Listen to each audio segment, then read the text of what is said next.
Hello guys, in this video I'm going to show you how to apply the photo album effect in CapCut PC.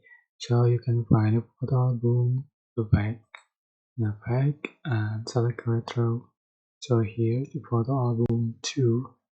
This is the new effect from CapCut, but this is Pro effect and you have to join Pro first level to be able to use this effect. Alright, so how to use it? For example, I think this video is especially for those of you who are using CapCut PC for the first time. So I'm going to add some images to the thread and yeah, select a pack, select photo album 2,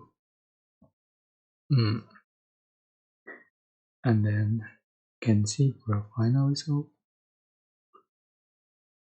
So you can combine with another effect and a transition. For example, going to select transition and select mix transition. Apply to other clip. See you again. Oh, that's it. I hope this was helpful for you. Don't forget to like, comment, share, and also subscribe. If you have any question, please leave in the comment section below. Thank you so much for watching.